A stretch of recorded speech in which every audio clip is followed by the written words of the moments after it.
Welcome to my channel Pallavi Portugal. તો last વિડીયોમાં મેં તમને કહ્યું હતું કે આજે હું તમને બતાવવાની છું લવ લોકવાળો બ્રિજ.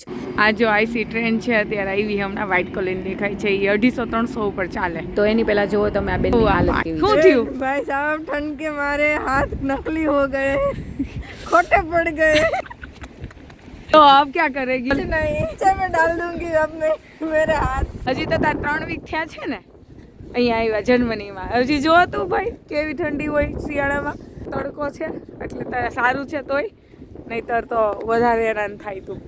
ત્યારનું ત્યારે જોયું જશે પણ અત્યારે તો મારા હાથ ખોટા પડી ગયા છે.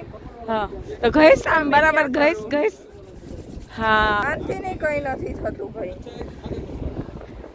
કાંઈ નહીં થઈ જશે. આદત પડી જાય હો બેટા ધીરે ધીરે. આ બ્રિજ તમને દેખાય છે ગ્રીન કલરનો, તમને કદાચ નહીં દેખાતો હોય, ઝૂમ કરું. આ તો ત્યાં અમે લોકો જઈએ છીએ. કેટલું સરસ વેધર છે, પાર્ટનર સાથે છે, ઠંડો ઠંડો પવન જ આવે છે અને જી મજા આવી કોલન. અરે ફૂલ મોજ આવી. મને તો બહુ મજા આવી.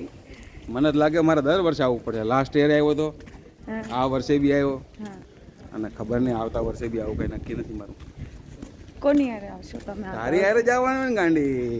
કોઈ પણ બાકી આઈટમ જો એ તો મેં હોય એટલે આવું પૂછીને તું હું મને ઓફર આપસ કે શું કરસ ખબર ને પડી મને. કોની યારે આવશો એટલે મતલબ હું એવું પૂછવાનું હોય? તારી યારે ન જોઈ ને વળી કેમ લે દે તું કે આવું કરવાનું? હાવ ના ના તારી યારે જોઈ ને ગાંડી. 15 વર્ષથી તારી યારે છું, બીજા મરતે દમ તક તારી યારે જ રહીશ. મને એમ થાય કે આ નેચરની બ્યુટી જેટલી હું જોઉં છું એ તમને પણ વિડીયો થ્રુ બતાવું. અને આ જો પાર્ક છે બાજુમાં, તમે જો અહીંયા જમવાનું લઈ આવ્યા હોય તો જમી પણ શકો છો. અને અમે લોકો હવે જઈએ છીએ બ્રિજ તરફ. Let's go. આ તાણા તો જો બાંધેલા બધાય. આ બ્રિજનું નામ છે હોલેન્ડ-જોલેન્ડ બ્રિજ. 22 મે 1911માં આ બ્રિજનું ઓપનિંગ થયું હતું. કહેવાય છે કે બીજું વિશ્વયુદ્ધ થયું ત્યારે અહીંયા આજુબાજુની કન્ટ્રીવાળાએ બહુ બધા બોમ્બ ફોડ્યા હતા, પણ મામૂલી નુકસાન થયું હતું. તે કહેવાય છે કે દરેક કન્ટ્રીમાં એક લવબર્ડ હોય છે અને એની અમર પ્રેમ કહાની હોય છે કે જેનું ઉદાહરણ લોકો વર્ષો સુધી યાદ રાખે છે. એવી જ રીતે અહીંયા કોલેનમાં પણ એક કપલ હતું, એમને સમર્પિત કર્યો છે આ બ્રિજ. એટલે લોકો લવ લોક પણ એને કહે છે અને પોતાની એક મૂવમેન્ટ અહીંયા લોક કરીને પાણીમાં ચાવી ફેંકી દે છે.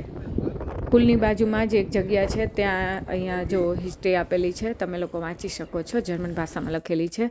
અને પુલમાં એટલા બધા લોક ફિટ થઈ ગયા છે ને કે જગ્યા જ નથી, તો લોકોએ સાઈડમાં પણ એને અહીંયા લોક કરી દીધી છે.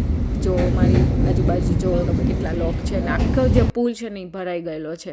આ વિડીયો જોઈને તમને એવો એક સવાલ થતો હશે કે અમે એક લોક કેમ નથી કર્યો, પણ અમે અહીંયા એટલી બધી યાદો કલેક્ટ કરીને જઈએ છીએ કે લોક લગાવવાની જરૂર જ નથી. તમને આ વિડીયો કેવો લાગ્યો એ જરૂરથી કહેજો. જો તમને ગમ્યું હોય તો લાઈક કરજો અને શેર કરજો. બાય.